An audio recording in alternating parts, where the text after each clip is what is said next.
Bismillahirrahmanirrahim. Assalamualaikum warahmatullahi wabarakatuh. Pagi ni kita amat bernasib baik, satu program bicara santai bersama Yang Berhormat Parlimen Ferguson Datuk Seri Anwar Ibrahim sempena sambutan tahun baru 2021. Jadi saya ingin mengucapkan selamat datanglah pada Yang Berhormat Datuk Seri Anwar ke program ini bicara santai. So saya doakan Datuk Seri sihat datang ke sini.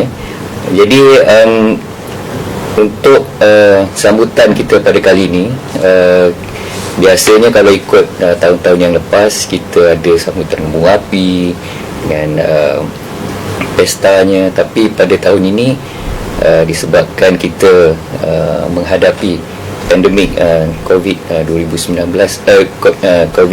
ini, jadi kita bercadang untuk mengadakan bicara santai inilah bersama Yang Berhormat Parlimen. Pertamanya saya ingin bertanyalah pada Datuk Seri Anwar, COVID-19 ini yang telah melanda negara kita bermula pada akhir tahun 2019 dan telah banyak menjejaskan kita punya rutin kehidupan, terutamanya kepada mereka yang banyak hilang sumber pendapatan, dan juga kita menghadapi satu norma yang berlainan daripada kehidupan kita seharian. Jadi apa pandangan Datuk Seri, inisiatif-inisiatif yang dapat membantu mereka ataupun rakyat yang terkesan terhadap wabak COVID-19 ini? Terima kasih Khairi, pegawai daerah yang aktif, dan saya harus tekankan di sini bahawa langkah-langkah kita ambil sama ada mengikut jentera parlimen dan juga kadang-kadang anak-anak muda dalam parti MK membantu, itu hanya mampu dilakukan kerana jentera pegawai daerah, pejabat daerah, menteri perbandaran dan jabatan yang sangat berkesan dalam pelaksanaan kesungguhan mereka, dan ini banyak membantu. Jadi inisiatif yang saya ambil atau pejabat parlimen itu tidak semuanya oleh demikian yang bergantung kepada kami, tapi diselaras, dibantu, ditokok tambah, malah ada setengahnya ikhtiar yang dibawa oleh pejabat dan juga kerjasama pejabat awam dan juga masyarakat, menjadi kuasa masjid, surau, dan dari semua kaum dan semua pengamal agama. Yang kita buat setelah COVID-19 melanda, dan Ferguson tidak terkecuali kerana ada kluster yang dikenal pasti, dan ini menyebabkan pergerakan pekerjaan terutama golongan pendapatan kecil sangat terjejas. Kita ambil langkah, sebahagiannya dengan bantuan kerajaan persekutuan dan sebahagian yang lain lebih berkesan oleh kerajaan negeri bawah Menteri Besar Aminuddin. Tetapi kita juga ambil langkah-langkah tambahan. Kalau ikut dari sejentera parlimen saja, tak kurang dari 6,000 yang diberi bantuan. Tapi ini yang ala kadar, ya. Ada orang menganggap bantuan ini menyelesaikan. Tidak. Kalau orang itu bekerja kemudian jadi menganggur, atau pendapatannya setengah, ataupun terpaksa membatalkan kerja-kerja kegiatan, ini terjejas. Tetapi program-program lain itu kita teruskan. Dan ini saya nak seru katakan di Ferguson, yang tentunya saya terhutang budi kerana dukungan yang sudah diberikan, ialah memanfaatkan kemudahan yang ada. Kita ada kelas tuition percuma yang diselenggarakan oleh badan-badan bersama saya yang sangat berkesan, ya, yang punya kelayakan, keterampilan dalam bidang pedagogi pengajaran untuk anak-anak kita. Jadi saya minta didukung. Ada program bantuan guaman, ya. Tidak mudah bawa peguam ini, 2 minggu sekali banyak datang untuk memberikan khidmat percuma. Ini patut kita manfaat. Kelas tajwid, ya, walaupun ada di surau dan sebagainya, kita manfaatkan. Dan ini boleh yang saya anggap dimanfaatkan oleh penduduk tempatan. Ada lagi umpamanya program kita kata menggalakkan kegiatan lokal. Jadi kalau ada peniaga-peniaga kecil yang memperkenalkan masakan mereka, ternakan mereka, dan juga produktiviti mereka dalam bidang-bidang apapun sekali, kita sengaja mempromosi supaya penduduk Port Dickson dan juga sekitaran itu akan lebih biasa dan kenal. Dan tentunya Port Dickson sebagai pusat pelancongan yang dekat dengan Lembah Kintan dan Kuala Lumpur ini sangat menarik, itu terjejas kerana hotel, restoran semua, dan pengangkutan juga terbantu. Sekarang umpamanya untuk akhir tahun ini nampak berkembang lah, ada ruang yang lebih baik. Cuma Saudara Harry dengan saya dan rakan-rakan dari Majlis Perbandaran juga sangat prihatin tentang kebersihan. Kalau kita tengok ni di sekitar tadi, Bagan Pinang ya, Teluk Kemang, itu nampak tak ada sampah lah, plastik. Tetapi saya ingat kalau yang terus tidak menjaga kebersihan, itu sebenarnya satu kelemahan besar yang merosakkan orang lain ya. Image kita, kebersihan kita, tarikan pusat pelancongan semua akan terjejas. Jadi kempen kebersihan ini bagi saya mesti diteruskan, termasuk di waktu tarikan pelancong musim cuti sekarang. Okey, terima kasih Datuk Seri. Saya melihat pejabat Parlimen Port Dickson juga aktif dalam memberikan sumbangan bantuan kepada individu-individu yang terkesan kepada COVID-19 ini. Begitu juga dengan peniaga-peniaga di mana Datuk Seri telah sebut tadi. Pejabat Parlimen telah juga membantu mempromosikan peniaga-peniaga tempatan, terutamanya di Port Dickson ini. Untuk makluman Datuk Seri, kita punya kes sehingga hari ini ada 247 kes di Port Dickson lah, dan kita juga semalam telah dibebaskan daripada PKPB. Jadi semasa tempoh PKPB kita ni ada perancangan-perancangan program yang kita terpaksa tangguhkan, dan saya percaya di peringkat pejabat Parlimen juga ada perancangan-perancangan yang terpaksa ditangguhkan. Jadi adakah perancangan-perancangan yang ditangguhkan ini akan diteruskan di tahun 2021 nanti, Datuk Seri? Terima kasih.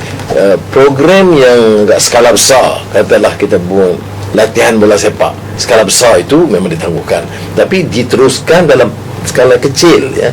Umpamanya dari 20 orang jadi 7 umpamanya, dengan batas-batasan tertentu diteruskan.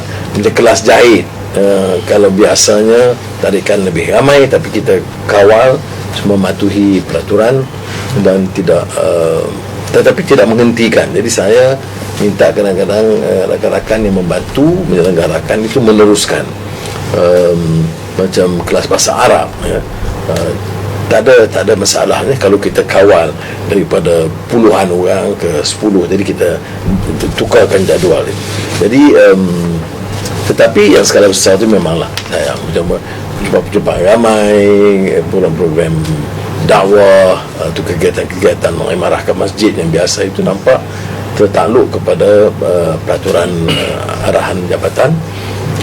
Tetapi saya percaya jangan harus diteruskan dan jangan dihentikan sama sekali, walaupun dia skala kecil macam bersama dengan imarahkan masjid ataupun pelajaran anak-anak, tuitionnya, bahasa Arabnya, bahasa Inggerisnya, kelas komputernya yang terus-menerus dimanfaatkan.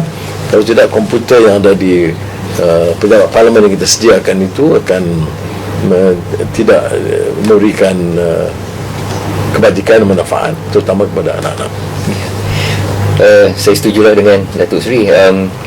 program-program yang berskala kecil ini kita patut teruskanlah, sama ada di peringkat masjid, di peringkat masyarakat, komuniti, supaya kita tidak putus kesinambungan di antara program yang kita rancang dan program yang kita tidak dapat laksanakan itu. Jadi saya ingin beralih sedikit kepada pelancongan. Tadi Datuk Seri ada menyebut berkenaan dengan kebersihan. Sebelum ni ialah sebelum COVID-19 ini, Datuk Seri aktif pergi ke pantai-pantai untuk mempromosikan kebersihan ini, melalui kita berjoging di pantai di Port Dickson ini. Jadi pada pandangan Datuk Seri lah, bagaimana cara untuk kita memastikan keadaan pantai Port Dickson ini sentiasa bersih dan boleh dilawati. Kalau kita tengok pada hari ini, pantai-pantai Port Dickson ini telah mula dikunjungi oleh ramai pengunjung ataupun pelancong, dan kita khawatir jugalah mereka ni tidak mematuhi SOP. Jadi apa pandangan Datuk Seri? Ya, dia yang kedua, kebersihan ni, kalau kita sebagai seorang Muslim dan juga seorang rakyat Malaysia, itu kalau tidak menjaga, ini maknanya melanggar juga beberapa peraturan dan perintah agama. Bagi saya sangat-sangat basic lah. Bagi orang campakkan plastik begitu begini ya. Dan pada peringkat awal saya ingat mula-mula dulu 2 tahun lalu, bila saya jogging dan sambil kutip plastik, saya rasa aneh betul ya, pengunjungnya sampai langsung tak peduli. Dia akan datang lagi, ataupun saudara dia akan datang, rakan-rakan dia akan datang dan bersepah kotorannya. Tapi sekarang ni dengan langkah-langkah yang diambil oleh jabatan, termasuk Menteri Bandaran ya, menyiapkan tong-tong sampah, dan kita gunakan kempen. Kadang saya masih ingat, saya masih kutip sampah plastik depan pelancong yang melemparkan sampah itu. Jadi kononnya satu pengajaran. Dan ramai lepas itu artis dan sebagainya ya, yang pejabat awam. Dan pernah kedutaan Thailand ya, kedutaan Thai ada salah satu program kebajikan pergi ke pantai untuk membersihkan. Tak malu ke kita kedutaan Thailand pergi jaga membersihkan? Tapi alhamdulillah, kesedaran orang Port Dickson, banyak pengunjung tu ada. Kalau dilihat ketimbang lalu, memang ada perubahan besar tentang tahap kebersihan. Tapi tidak memuaskan. Kita bicara soal agama, soal Islam ini mesti merupakan memberikan contoh. Dan contoh itu termasuklah soal akhlak, etika dan kebersihan. Pertama kesedaran, dan keduanya saya anjurkan dia berjabatan. Dah kita bagi kesedaran, dah bagi tong, dia campak juga, patut lebih ketat hukumannya. Kita tidak harus tolanso, penguasa harus berhukum ya. Ini dah kita bagi dah beberapa tahun dah kelonggaran, dan kutip sendiri saya tak segan-segan lah. Maknanya kalau ada sampah, macam saya rasa ni kawasan saya, keluarga saya, rakan-rakan saya, jadi saya lakukan apa yang sebaiknya. Dan kalau pantai Port Dickson itu nampak terkecuali, nampak di antara yang paling bersih negara kita. Itu dengan sendirinya orang tertarik, orang nak pergi ke pantai ni, nak berenang atau bersukan dengan anak ya, dengan keluarga. Jadi dia memerlukan satu kawasan yang bersih. Dan ini bukan saja kepada rakyat ya, kepada juga kepada jabatan. Kadang-kadang dia saliran itu masih ke laut ya, jabatan itu pun saya telah menegur agak tegas dan minta mereka mengambil langkah-langkah yang sesuai untuk mengelak daripada hal yang berlaku. Dan kebanyakannya sudah pun mematuhi peraturan itu, walaupun kita pergi tempoh ya, hotel-hotel kecil yang saliran ke laut. Ini pemikiran songsang gitu ya. Kalau dipanggil orang datang memanfaatkan perairan, tapi kita kotorkan, itu pun langkah diambil. Tapi saya ingat langkah yang berakhir adalah menghukum. Satu sampah di tampak harus ada hukuman yang setimpal. Peniaga-peniaga kecil kita galakkan ya. Saya mengucap tahniah kepada pejabat daerah dan wali pemandangan kerana memberikan ruang yang sangat besar, dan kita berikan sangat besar ruang bagi peniaga kecil untuk berniaga, terutama hujung minggu dan musim percutian. Tetapi amaran juga keras kepada mereka supaya menjaga tahap kebersihan yang cukup ketat. Okey, Datuk Seri.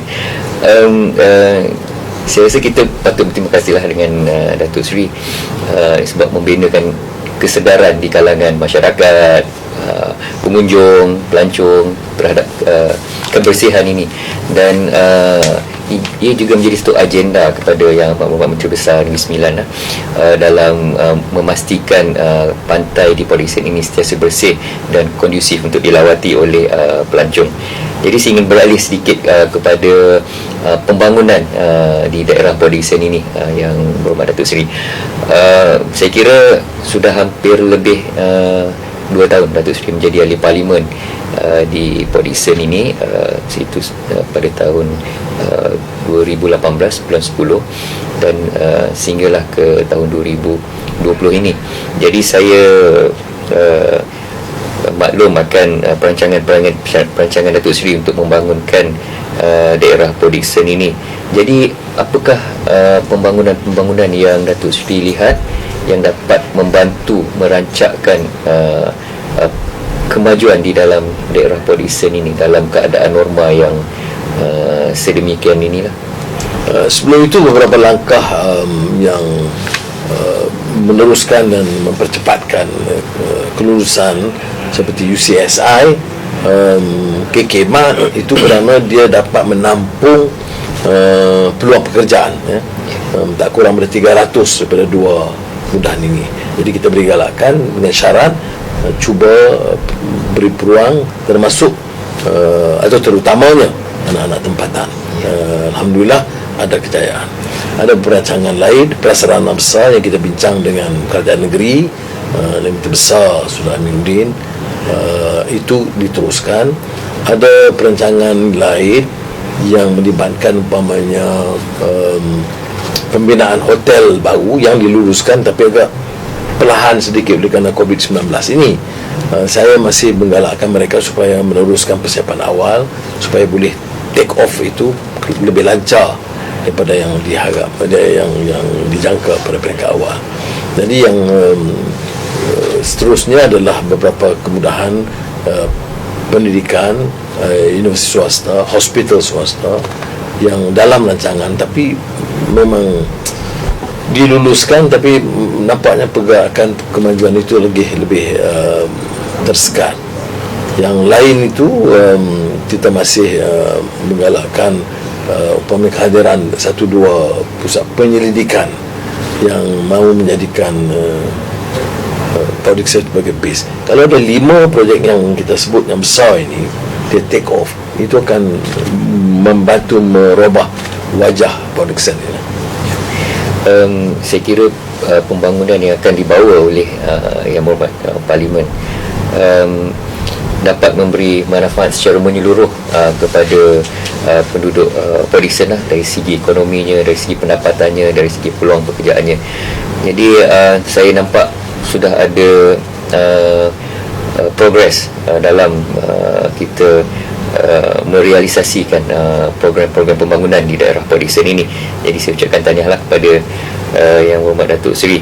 Jadi soalan saya yang terakhir, Yang Berhormat Datuk Seri, saya rasa amat singkat waktu untuk bicara santai ini.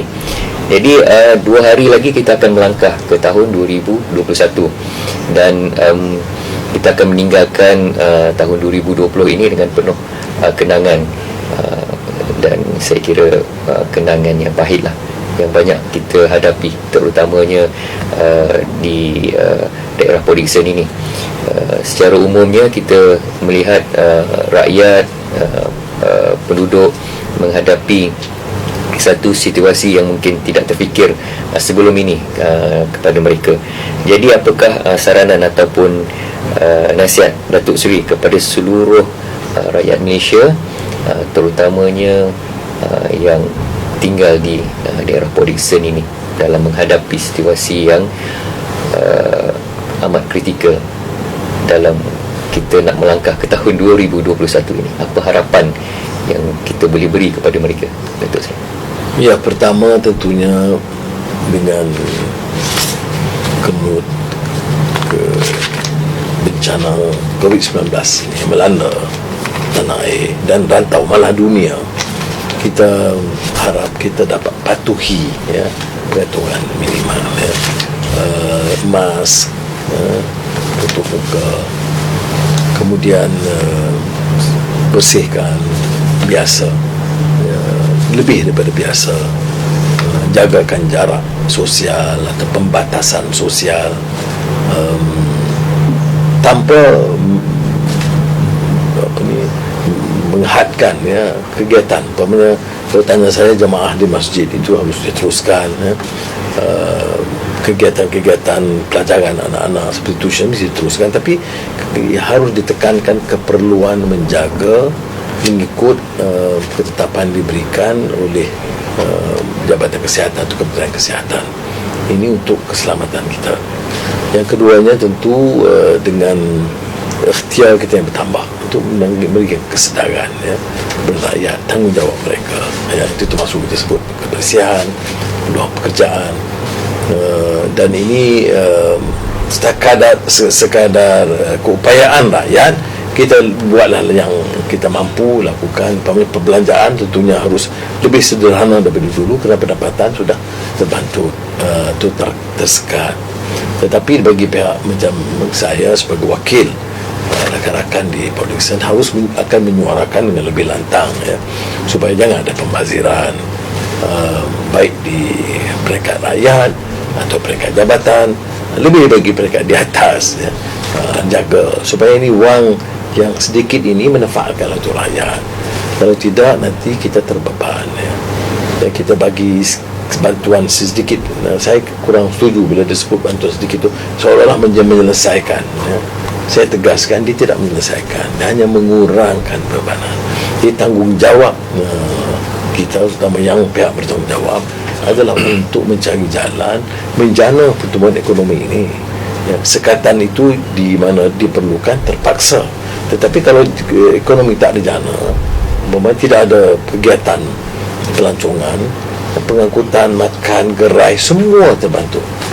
Sebab itu kita harus juga memikirkan langkah-langkah tambahan keduanya, jaga kesihatan tapi juga memacu pertumbuhan ekonomi. Dan ini difikirkan oleh kebanyakan pakar-pakar ekonomi dunia.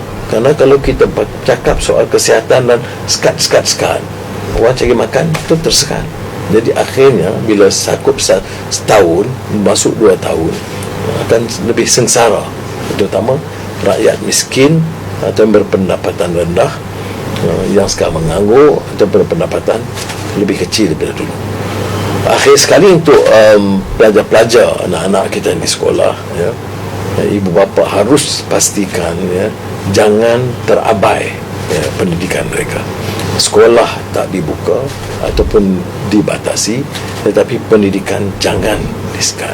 Sebab itu program-program tuition percuma yang kita adakan ini untuk bantu dan harus dimanfaatkan. Kalau tidak, kesenjangan di antara keluarga pandai kaya dengan yang miskin di desa akan lebih melebar, dan ini akan memberikan satu kesan yang lebih buruk untuk masa depan. Kita bicara soal kemiskinan dan kesenjangan,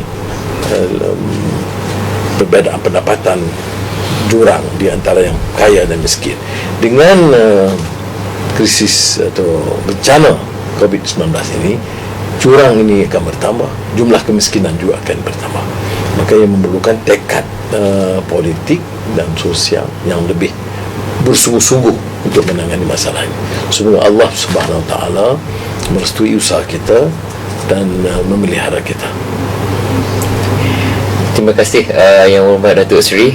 Kita telah sampai ke penghujung dan saya ingin mengucapkan penghargaan, setinggi-tinggi penghargaan kepada Yang Hormat Datuk Seri dapat meluangkan sedikit masa kepada pejabat daerah dan tanah Port Dickson untuk program bicara santai bersama Yang Berhormat di Parlimen Port Dickson. Pejabat daerah paksa saya.